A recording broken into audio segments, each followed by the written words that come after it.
Good evening, everyone, and welcome to tonight's forum, Small Business Matters. I'm Mark S. Lee, Vice President of SPJ Detroit and President of the Lee Group and a longtime Detroit media contributor, and I'll be your moderator for tonight's virtual conversation. Whether you're a small business owner, an aspiring entrepreneur, investor, or a concerned Detroit resident, thank you for joining us online for this critical discussion. Small Business Matters isn't just tonight's theme, it's a statement of fact. Small and mid-sized businesses are the backbone of Detroit's economy. They create jobs, they bring innovation, and they keep our neighborhoods strong and vibrant. In fact, the city of Detroit, according to the 2012 U.S. Census data, which is the most recent information that we have, has over 62,000 small businesses, making it the fourth largest city in the country in terms of the volume or the number of small businesses. So let that sink in for a moment. So tonight's forum is about making sure the voices of our business community are heard loud and clear by the candidates seeking to lead this city. We'll be covering access to capital, streamlining city services, investing in commercial corridors, and creating a city government that works for, not against, small business growth. In just a moment, we'll welcome the candidates into the conversation. But first, I'd like to recognize the team who'll be guiding tonight's conversation alongside me. I'm so pleased to welcome as a moderator Ms. Charity Dean, and she's the president and CEO of the Michigan Black Business Alliance. Mr. Sam Robinson with Detroit NABJ, which is National Association of Black Journalists, and the Michigan Chronicle. And each will be posing questions throughout the evening to help us dig deeper into the candidates' plans and their overall priorities. But I'd also like to take this opportunity to thank you to all of our partner organizations. This is being streamed all over the city of Detroit. We have many organizations that are streaming this live.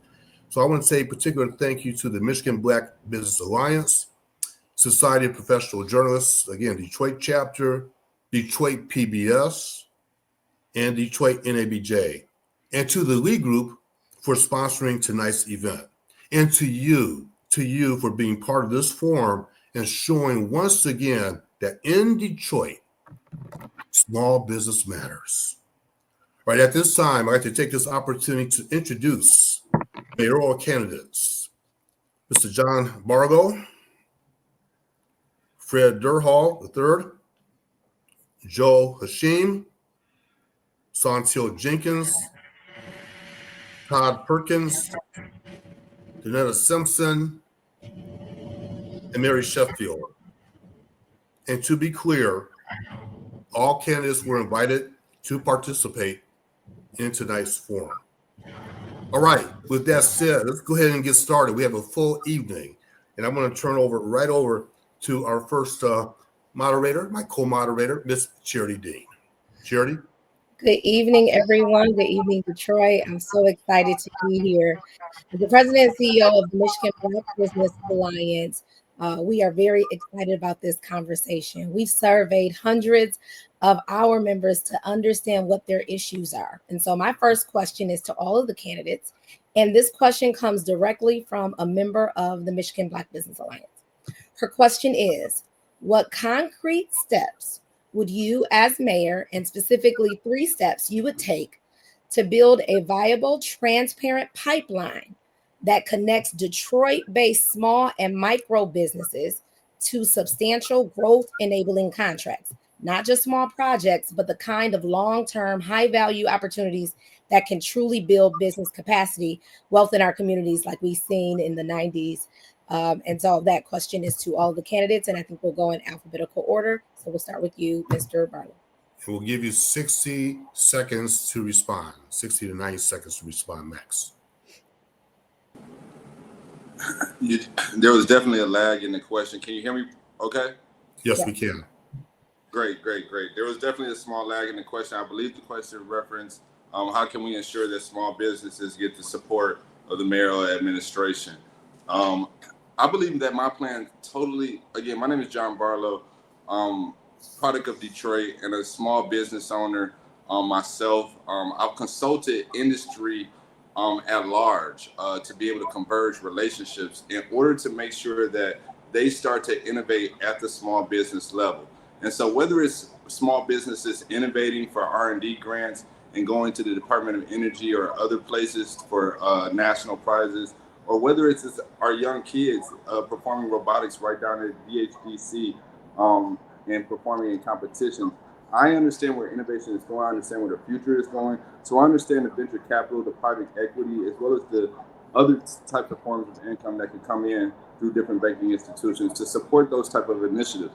I'm too tired of individuals saying at a high level, at a banking level, that they're going to come in and support small businesses, and they don't. It never gets to the grassroots level at the little man. So that's what I'm here for. I work with founders every day at New Labs with Black Tech Saturdays. I know what they go through, and so I plan on supporting them 1,000% by creating a $500 million fund with my partners that I plan on bringing in that are actually native Detroiters that have been asked to come back if I am the actual mayor. All right, time. So we're just going to go in order. So Mr. Durhal, and if at any point you guys need me to repeat the question, I will. Well, good evening to you all. Detroit City Council Member Fred Durhal, honored to be here tonight. As we talk about the steps that we will take to ensure that folks know here in the city of Detroit, we mean business and that we're focused on small business, our first step is going to be doing something that we've already done at the council table, but expanding it. This past year, we passed a procurement ordinance that raised the threshold that allowed for more smaller businesses or smaller and minority businesses to contract with the city of Detroit. At one time, it required $25,000 to meet a threshold, and everything required council approval. We streamlined that process, making it easier so the bigger businesses are not competing for the smaller contracts, and we create a level playing field. The second thing that we are going to do here in the city of Detroit is work to bring our businesses to the table and provide more transparency. That means working in a collaborative effort with the Metro Detroit Business Alliance, or working in collaborative with a lot of our small business owners to ensure that we are hearing that needs that they have in order to do business with the city of Detroit. And finally, we will be investing more into smaller businesses. Motor City Match is not enough. We will put more money into Motor City Match, but what we are focused and concerned on is how long businesses can stay open. It's easy for folks to start a business sometimes when they have the right funding, but we want to increase the capital for business support on the back end to ensure that those businesses are staying open and helping residents. We appreciate that. Time. Shirley? Yep, thank you. Mr. Haashiim, you're next. Years of domestic and international business. So, the most important thing is to make sure that the small businesses have an opportunity to take advantage of large city contracts. So as mayor, what I would put in motion would be to make sure that we wrap this business opportunity by allowing these businesses to have, I would say, a crutch or some type of program so that based on inclusion that they actually can survive for 7 to 10 years. The average small business goes out of business within 5 years. I'll also promote for a public bank so that we can make sure that getting the necessary finance for these small businesses will allow them to take advantage of bigger contracts, understanding that small businesses have a lot of issues as it relates to bonding, insurance, equipment, financing in the short term. So we would address all of those issues to make sure that that business will survive. Last but not least, until we actually can start a public bank, I would partner with the bank so that we can remove all of those obstacles that small businesses have. I'm going to nudge you gently. Time, Charity, please. Yes, thank you. Ms. Jenkins. Thank you. First, we would create a joint venture program so that smaller businesses can participate in the large contracts with the city of Detroit. And if they don't have the same capacity or the capacity needed to participate, they're able to partner with larger firms that have the capacity to enable them to build their capacity. So it would be larger firms partnering with smaller Detroit-based businesses, Black and brown businesses on these $100 million contracts. And they would build their capacity so that the next time the contract comes up, they do have bonding capacity. They do have the ability to get their own insurance, and they have the experience on these large projects that often keeps them from participating. So that's the first thing. The second thing is we would refund or re-up the funding for the Motor City Match. We would create not only permanent funding for Motor City Match, but we would have a rotating capital fund for businesses who have difficulty accessing funding for their businesses through more traditional banking processes. All right, And time. we will work with you all on that project. Thank you. Thank you very much, Ms. Jenkins. Mr. Perkins, what are your 3 steps? Thank you, and good evening. And my name is Todd Perkins, mayoral candidate, and I have a Detroit first mentality.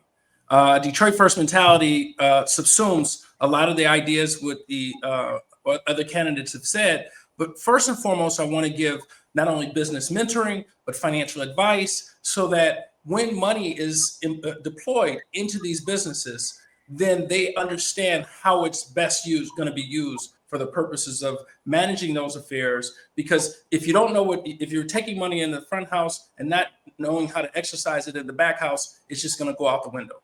But again, you're going to have to, from that perspective, as we educate our business community and our small business community, we are then going to partner them. You know, this is a page out of Coleman Young's book.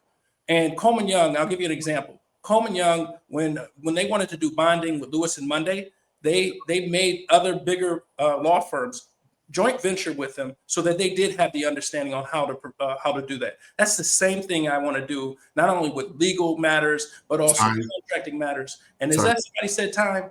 Yeah. Time. Okay, time. Thank you, Mr. Perkins. Ms. Sheffield.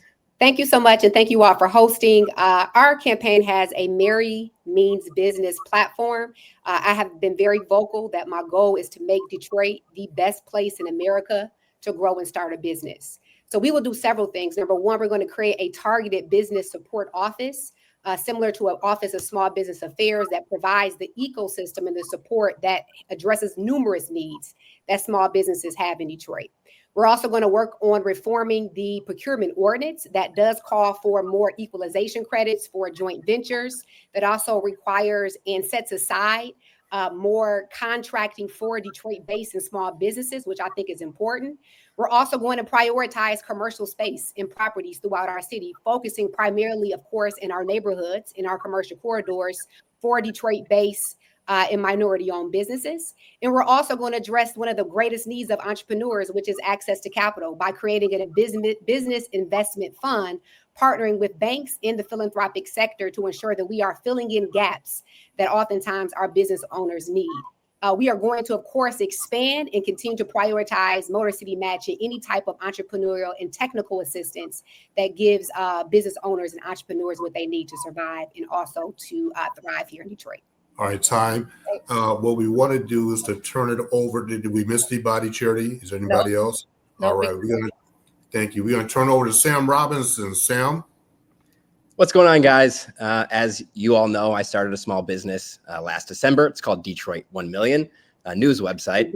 They tell you not to go into the news business, but I did it anyway. I'm wondering, have you all ever started a small business? If so, what is it called, or what was it called? And if you haven't, what would your business be? What would your small business did you grow up dreaming of owning? And we'll do this in alphabetical order. I think we'll keep that. So we'll start with I think Mr. Barlow. If we don't have Barlow, we can go backwards, alphabetical from Z to A. Let's start with Mary Sheffield. That's awesome. Okay. No, I have never started a business. If I were to go into something, it would be around mentorship or, helping young people, some type of entrepreneurship that's rooted in service. But what I do think is important is that we have several young people throughout our city who have goals and aspirations of becoming entrepreneurs. And I think we have to do a better job in Detroit of cultivating that talent and that gift and providing pathways for young people to take their ideas into dreams and to realities. And so I think it's important that we launch this office of small business affairs that gives them the assistance to take an idea and a concept and to become not just consumers or thinking that everything is about working for somebody, but really changing the mindset in Detroit and the culture of creating more entrepreneurs. And that's why I'm very excited about creating the Office of Small Business Affairs, empowering Detroit Means Business, the DEGC, with more programs that cultivate the gifts and talents of our young people to start businesses right here in the city of Detroit. All right. Thank you. We're going backwards, so we'll go to Mr. Perkins. Okay. Yes, absolutely. Yes, I've started several businesses. I'm currently sitting in my law firm, which was something I started from the ground up. And now it's a multi-million-dollar business.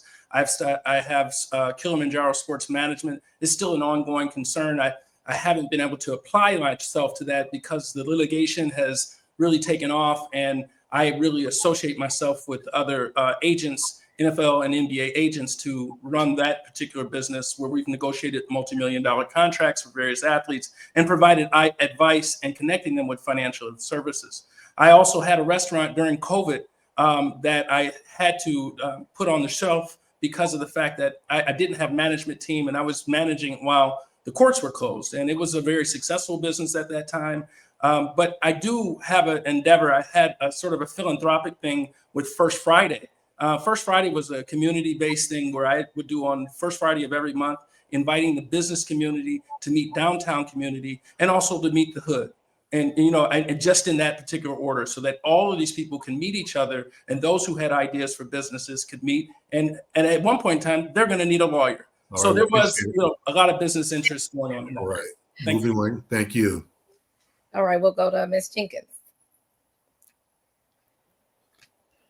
Yes, I have started a small business. It was called Petite Sweets because everybody deserves a little something sweet. And I was providing baked goods for coffee shops, grocery stores, during corporate catering.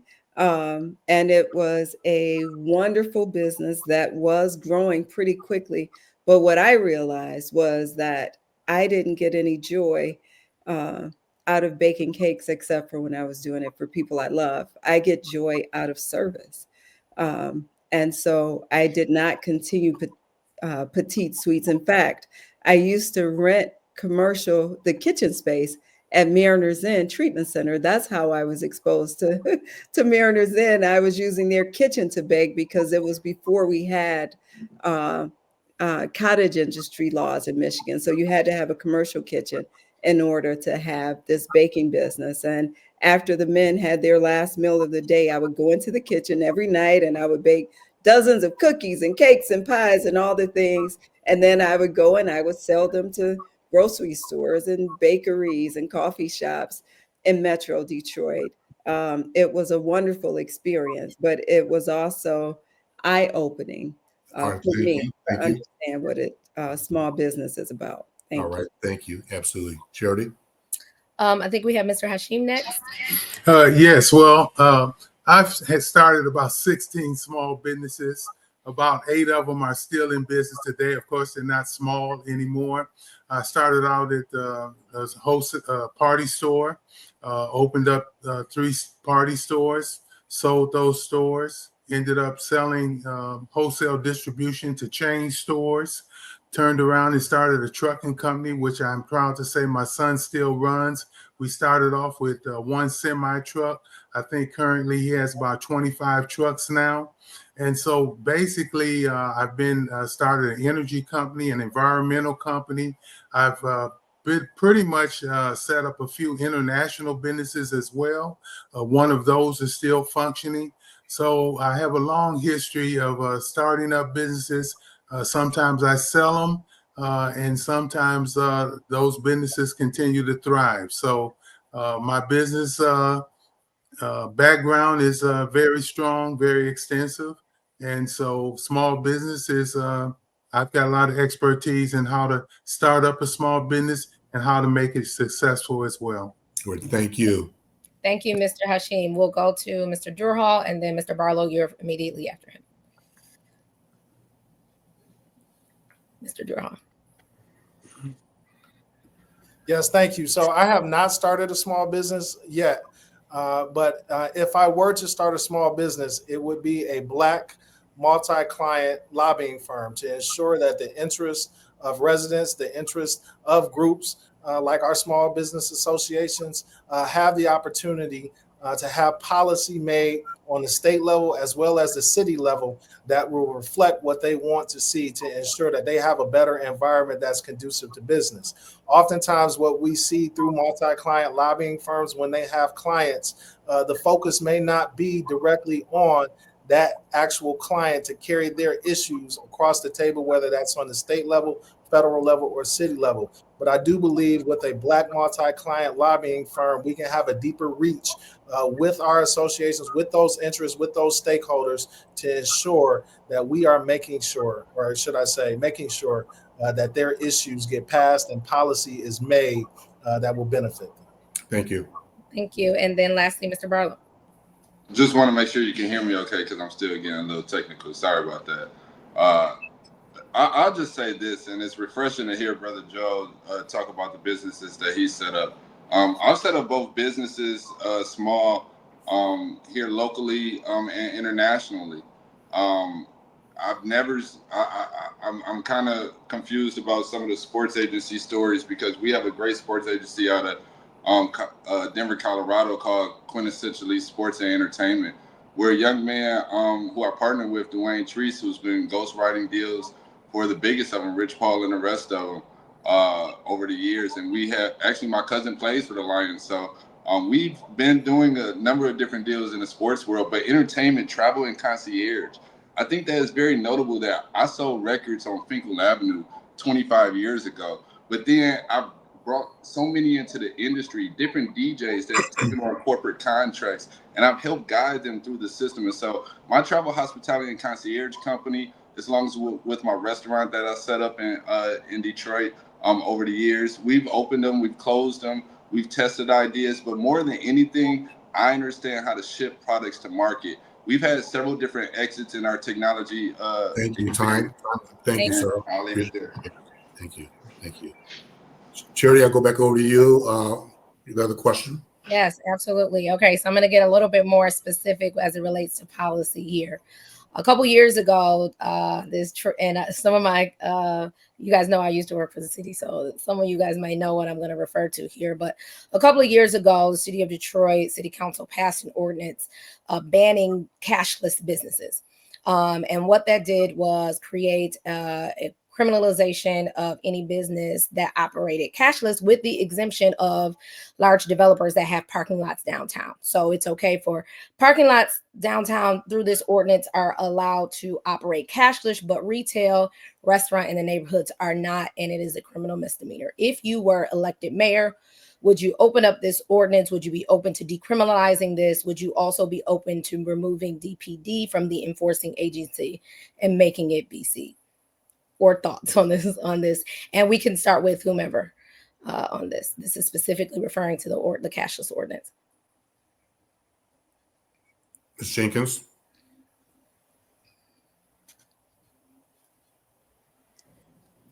Thank you. Yes, I would definitely be open to opening up this ordinance. It's important that we're meeting the needs of our businesses, but that we're also doing it in a way where we're not leaving out any particular demographic within the city. So we need to work with our businesses to find answers and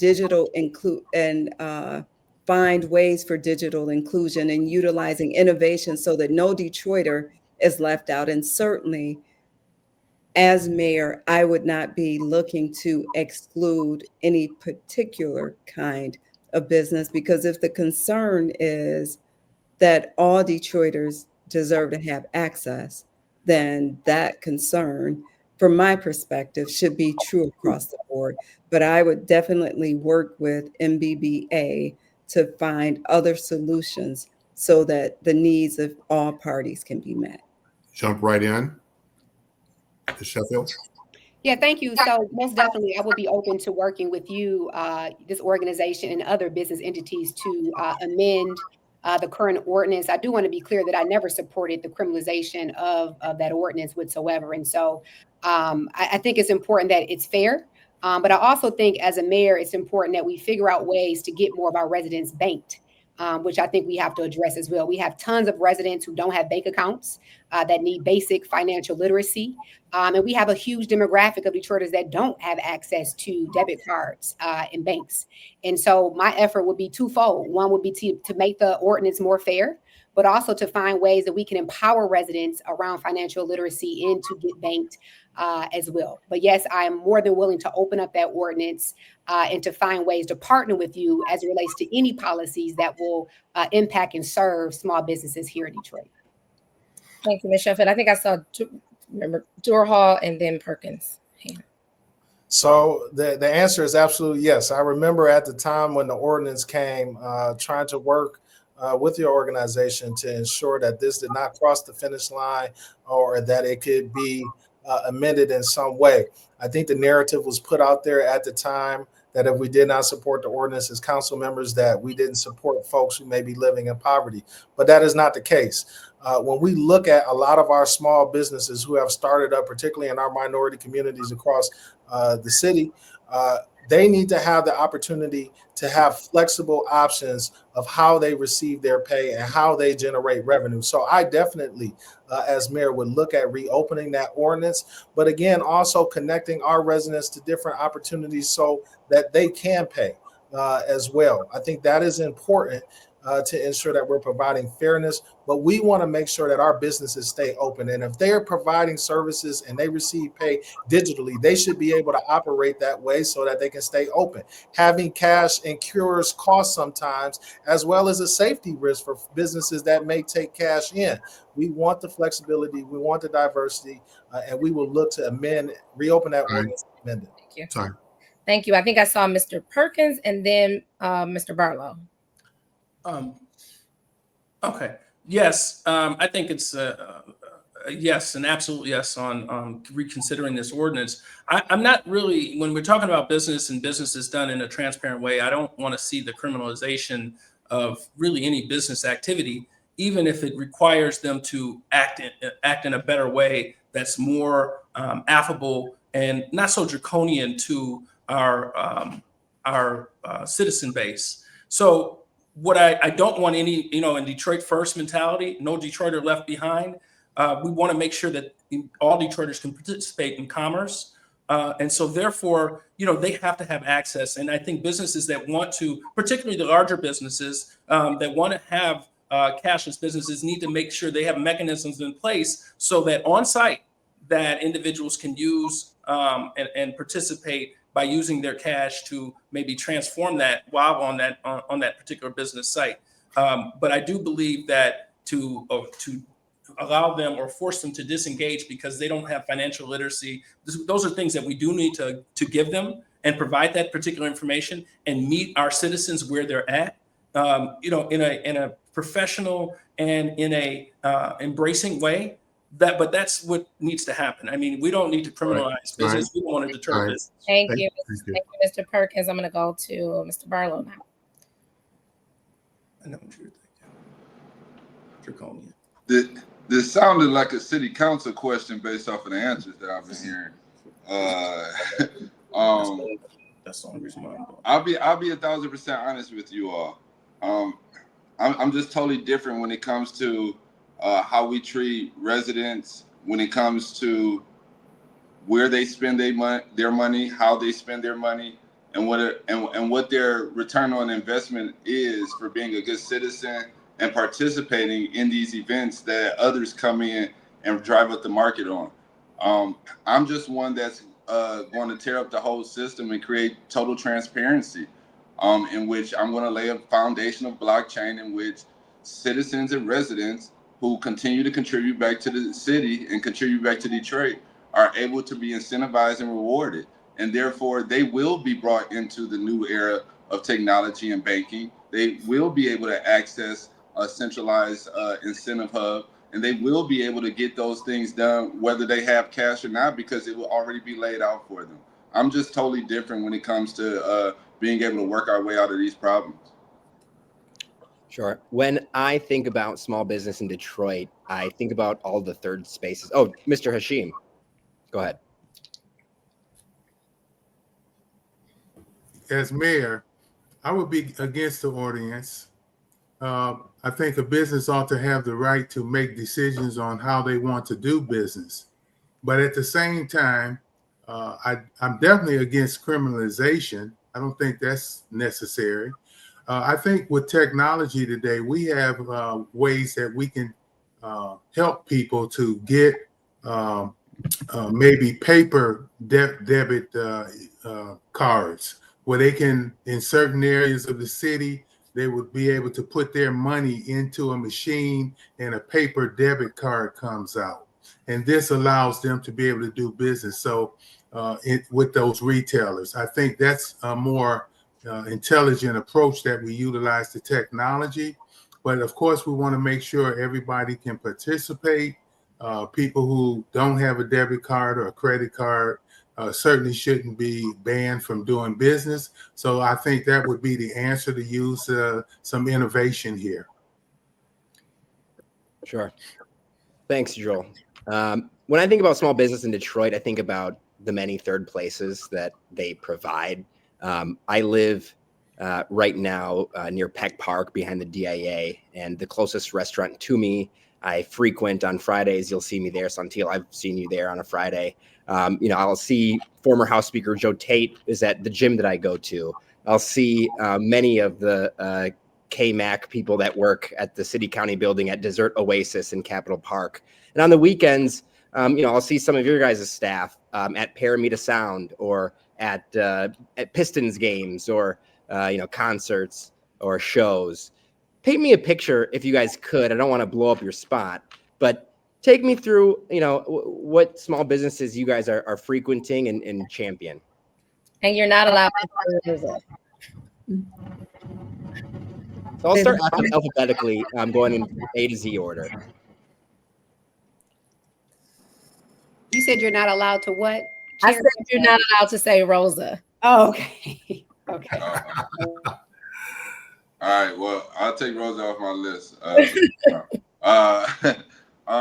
Let me just say this. I'll start with fashion. 313, Clement and Fame, those are my people over there. I'm actually right there off of Warren at that food truck, A1 Smash downtown. I went there today.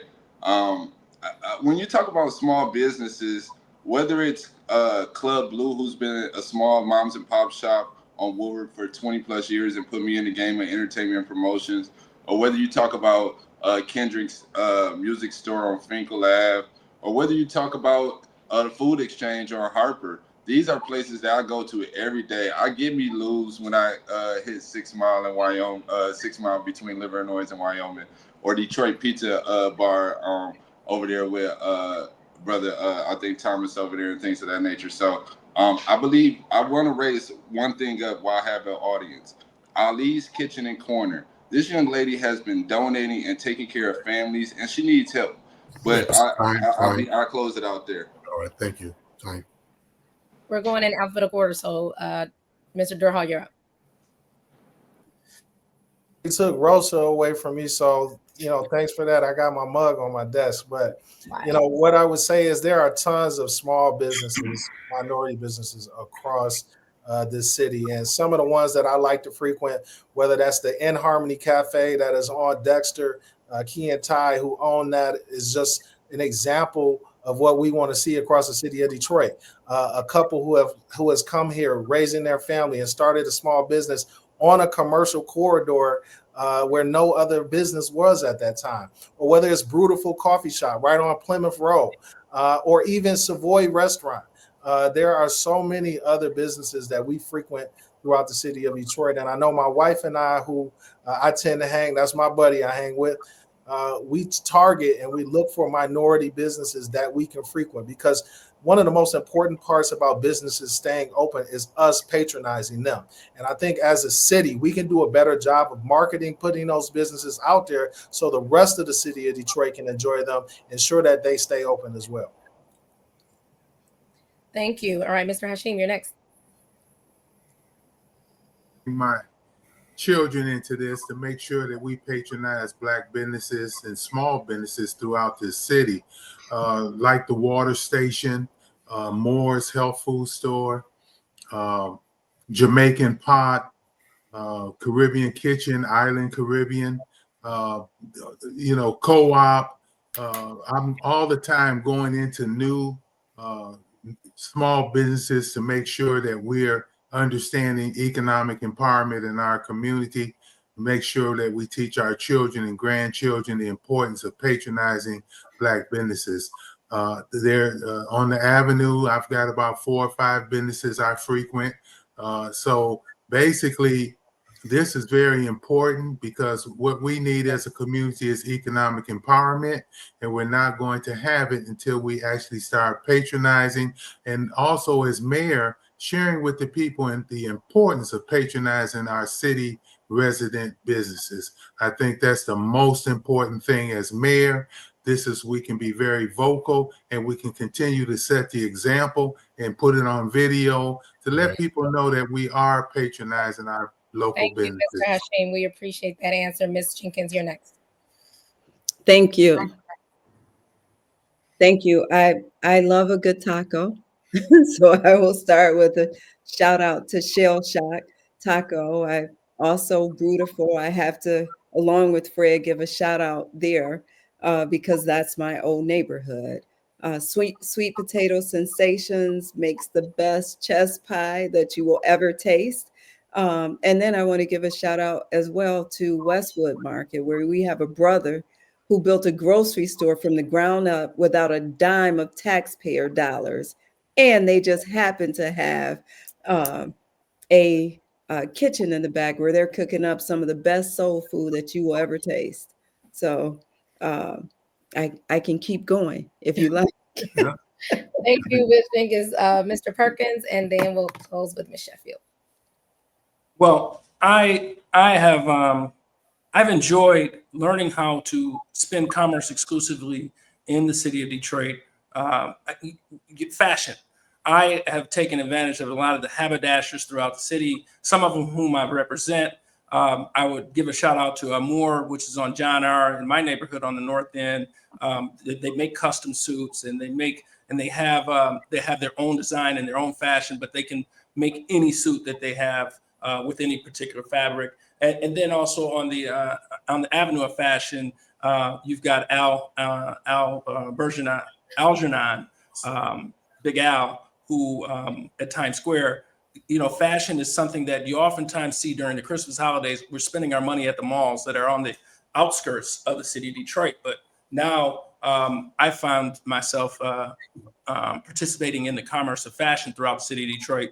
But I also on John R. you've got Cafe Noir, which is a great coffee shop, and it's also sort of the community coming into that coffee shop. Just the idea of supporting and making sure that you're intentional about the supporting of these particular businesses and making sure that they thrive. The co-op is one of them. I think we're at time, Mr. Perkins. Thank you, Ms. Sheffield. Thank you. So many important businesses throughout our city of Detroit.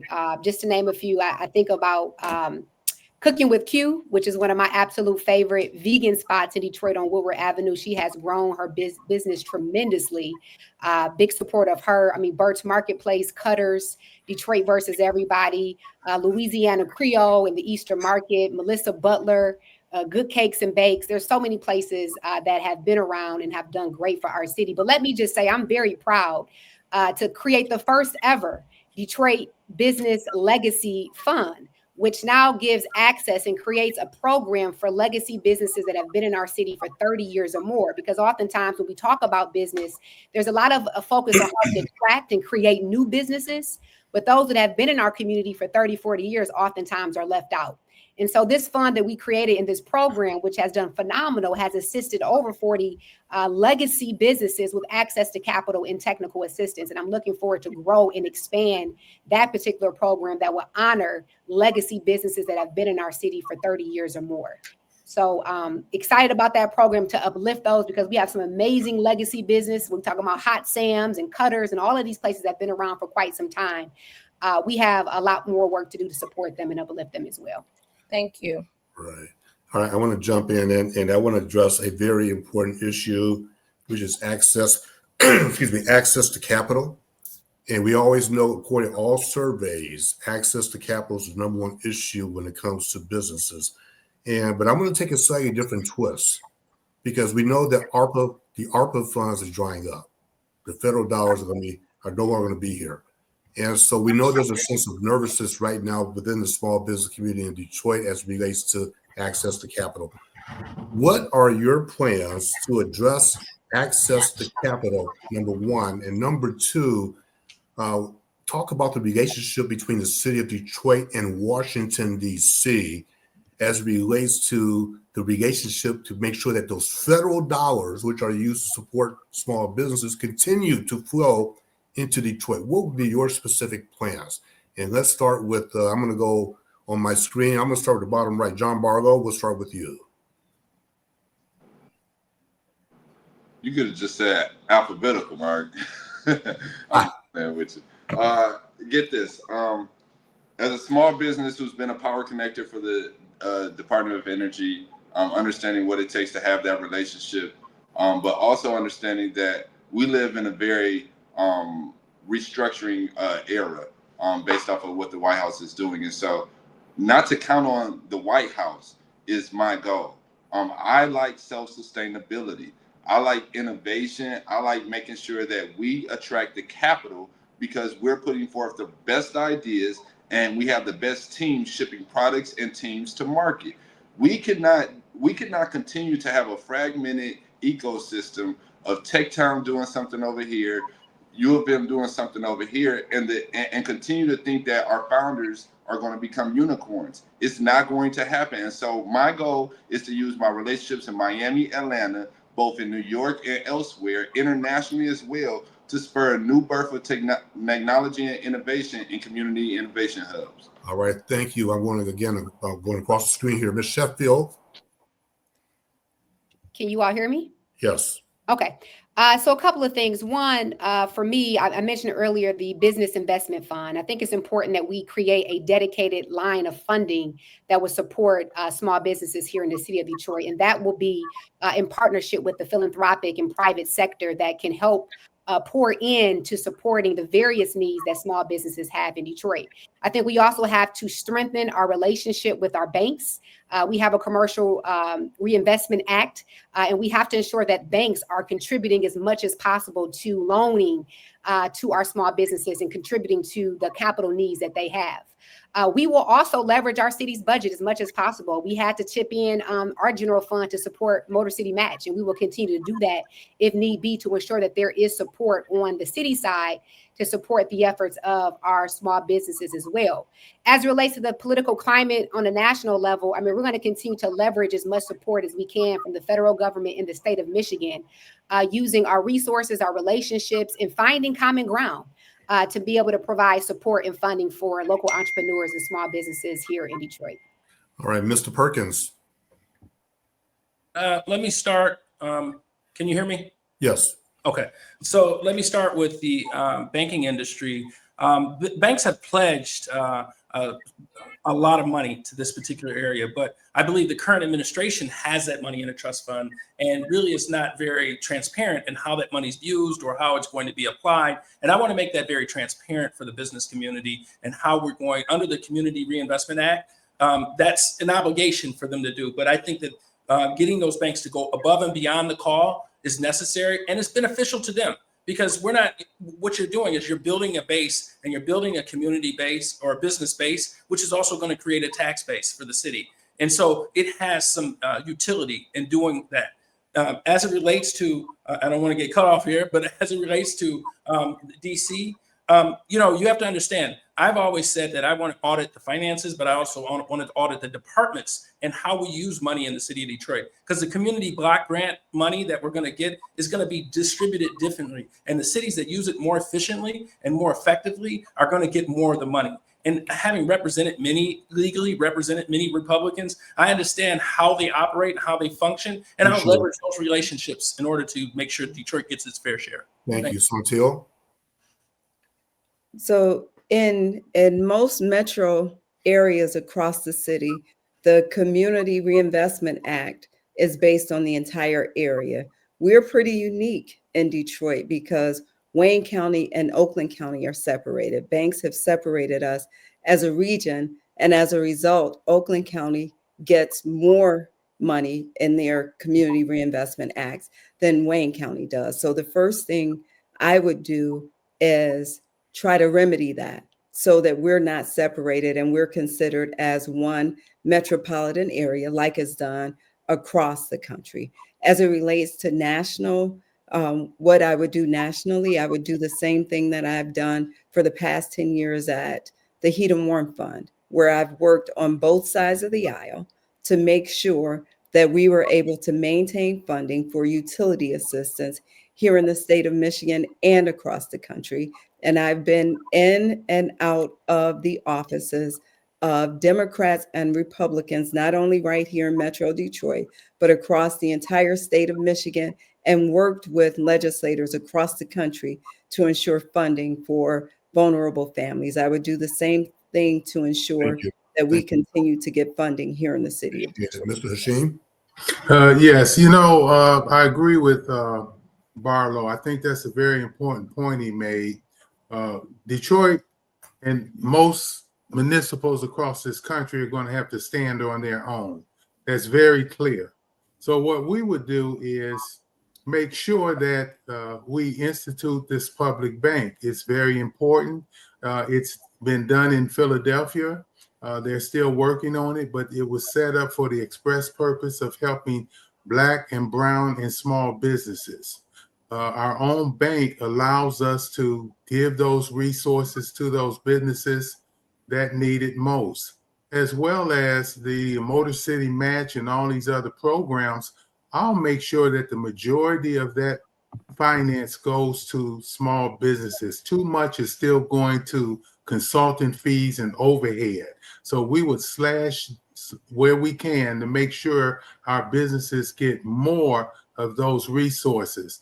Also, looking at the national level, I think when the federal people see that we're working to improve ourselves. Just up against the clock there. Mr. Durhal, unmute yourself, please, or someone. Thank you. Thank you. So it's no secret that $826 million of ARPA funding has helped the city of Detroit significantly and help us fill some of the gaps that needed to be filled. But as we look and we transition forward, we can't totally rely on our general fund. This past budget cycle, I put in the budget close to $500,000 for supplemental business support to help some of our folks stay open, particularly those who are Motor City Match awardees, to ensure that after those first 2 years, we're providing resources so that they can stay open. I think that's important. But I also want to do something different. Just as I sponsored the pilot fast track ordinance, which helps and accelerates the creating affordable housing units close to 1,400 more each year, I believe we can expand a pilot ordinance payment in lieu of taxes for new business startup here to ensure that when they open up, they are not encumbered by some of those taxes and those business costs on that end. And I think that will help us accelerate business. I think we will incentivize business a little bit more, and we'll see more folks getting ready to invest. Finally, we've got to work with the partners that work with us. So when we talk about down payment assistance programs, banks like Huntington and other banks have been instrumental in supplying supplemental funding for us. We can still utilize that for business support, business startup as well, but that access to capital, work with them to create more grants that are going to be available for smaller business and minority business owners. All right, before we, I'm going to turn back over to Charity or Sam. We have a few moments, and then we're going to eventually get to the closing statements as we begin to wrap up. So Sam or Charity, I'll defer.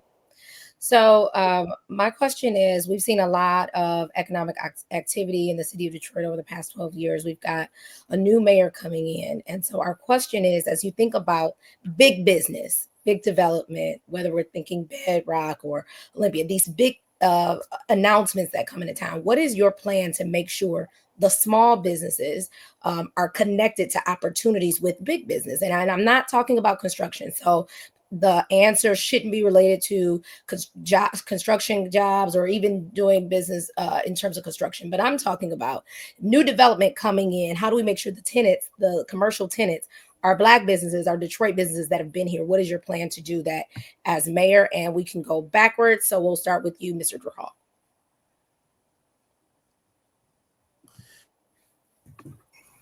Thank you. So I think one of the first things that we examine is talk about the community benefits ordinance.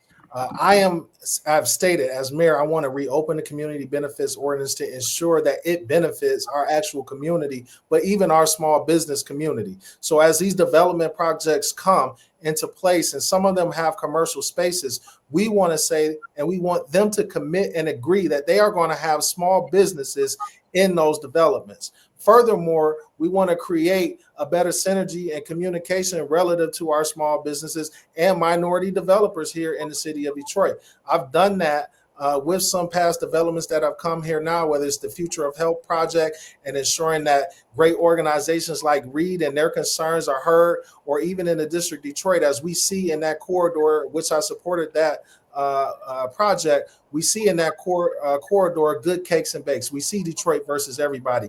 And I believe if we set the tone, particularly with development and business that are coming in here and saying we want more opportunity for minority businesses, I think we'll open that up. But those are some things that we will focus on and connecting folks, and so that our small businesses and developers have the opportunity to grow their portfolios. Thank you. We'll go to Mr. Haashiim, and then Ms. Jenkins, you're next. Well, I'm not for a CBO because it's not enforceable in court. We've had too many corporations break their word to the people in the state of Detroit as it relates to jobs and other opportunities. I'm for a community benefits agreement that is enforceable in court to make sure that we get inclusion in all of these opportunities with larger businesses. I'm probably the only person with enough experience doing 15 business delegations with international companies and domestic companies and bringing in, finding common ground for them to do business. One good example of that was we took GM to the Middle East. At that time, they were doing less than $1 billion, and through our efforts and facilitation, 2024, they did $30 billion. So basically, we have to make sure that in order to bring about inclusion, we're going to have to make sure that what the community benefits agreement is what we really need in Detroit to make sure that when large businesses give their word, they keep it. Thank you. Ms. Jenkins, and then Mr. Perkins, you're next. Thank you. First of all, as mayor, we have to set the tone so that large developers know when you come to the city of Detroit to build, you should come expecting to work with and enable small businesses, Black businesses in the city of Detroit to participate in the outcome and to be a part of these large development projects. So we have to set the tone. We have to make sure that we're putting it in writing, that our development agreements are concrete agreements that set our expectations for how we will include Black businesses, small businesses, Detroit-based businesses. And then also, we don't have to wait for large-scale developments to come as a city for us to create opportunities.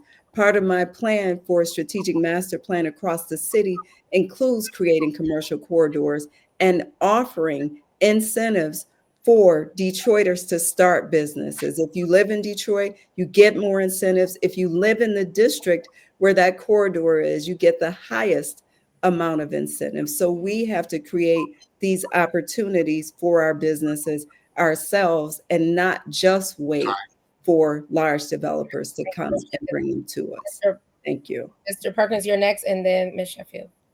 So, there's a lot of things that come about when you ask that question. I agree. the community benefits ordinance really needs to be revamped or withdrawn. And you need written agreements that bind people into legal agreements, things that I've, as far as contracts, things that I write and things that I have done throughout my career to enforce when people might not want to do and follow their word.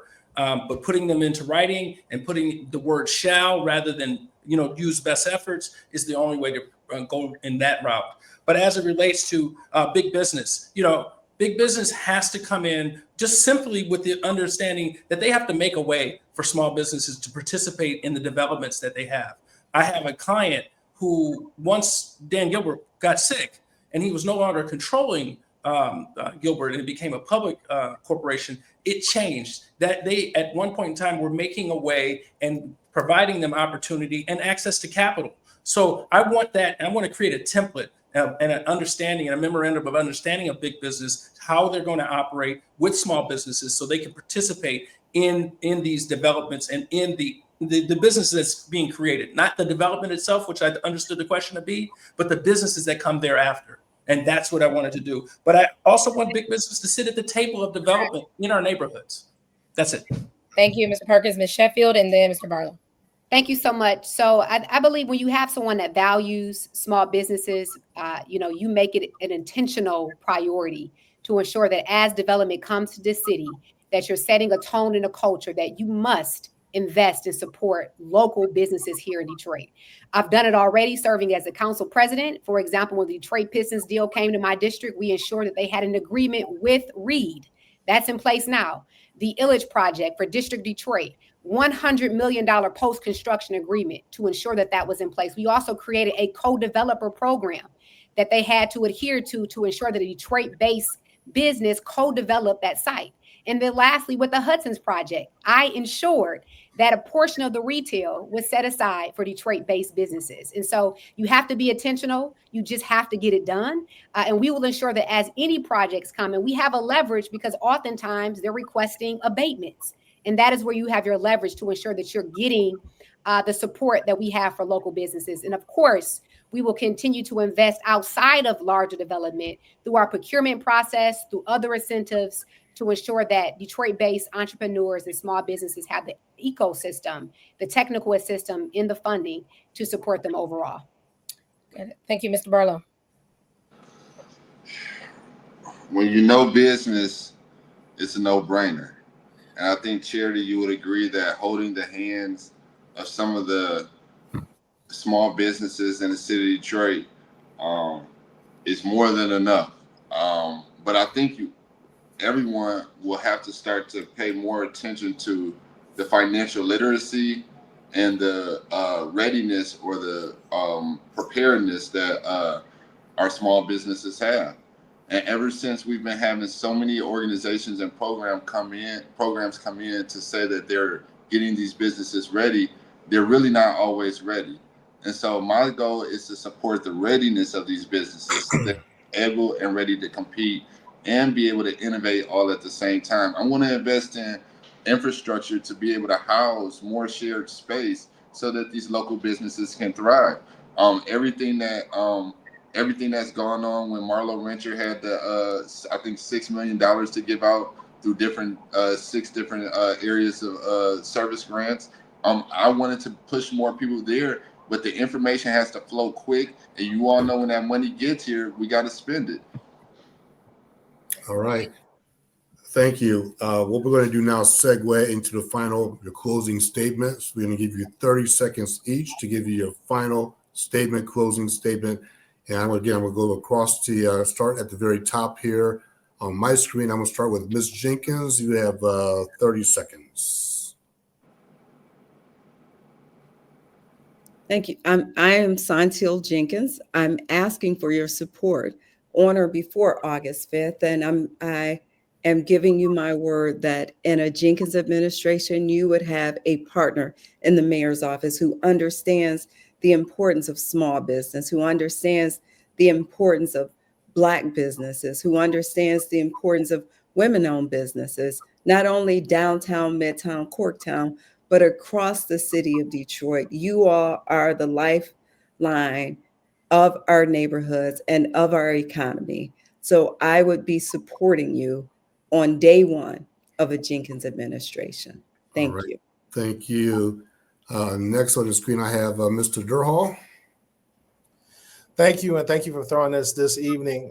We are running to be mayor of the city of Detroit to move this forward, and you need experienced leadership for continued growth. We're the only candidate that can say that we have served on the state level and the city level, and I challenge you to check track records and receipts. You don't wake up in the morning supporting small businesses or business. You check and you do what you've done before. You can tell a lot about what a person would do by what they've done. On council, we've been supportive of small business as well as development. And as mayor, we are going to take that to the next level to ensure everybody has opportunity and every business can thrive, particularly small minority businesses and Black businesses here in the city of Detroit.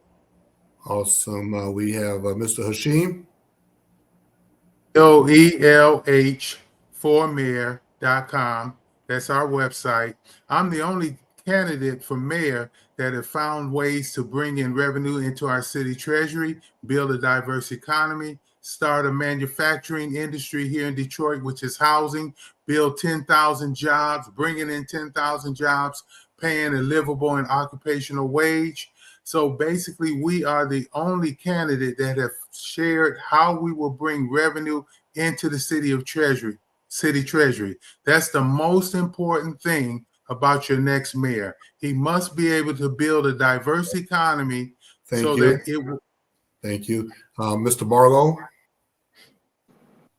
The fact of the matter is none of the candidates, probably besides Joe, have actually done business. You need a CEO in that seat as mayor, and you need someone that's not going to lie to you. You need someone that's actually going to love you. If anyone else can tell me how to program or even be able to graphic design without calling an assistant, let me know. But if not, hire someone that knows innovation. I guarantee you none of them understand where the Museum of Future is. They never been there, never heard of it. They know nothing about what's coming. God bless you, John from Mayor. All right, thank you. Ms. Sheffield. Thank you so much. I'm Council President Sheffield in Detroit. It has been an honor to serve, and it will be an absolute honor to have your vote and support to be the next mayor of this city and to achieve my goal of making Detroit the best place in America to grow and start a business. I know that we can achieve it together. I truly believe that small businesses are the backbone of our city. They bring life to our corridors, create jobs, and fuel the character and the culture of our city. And I will do everything as mayor to uplift you, to support you. And I won't just start as mayor. We've done the work on council, creating the legacy business, creating the first ever ordinance that cuts red tape and streamlines the process to make it easier for businesses. We'll build on that success and ensure that you all get the support to thrive here in the city of Detroit. Thank you. And last but not least, I think I got everybody, Mr. Perkins. Thank you, and thank you for putting this forum together and allowing us to give information to the business community. My name is Todd Perkins, and I am asking for your support. I'm asking for your vote, and I'm asking you to share the news, but I'm also asking you to tell your people to vote. That's what I'm asking you to do.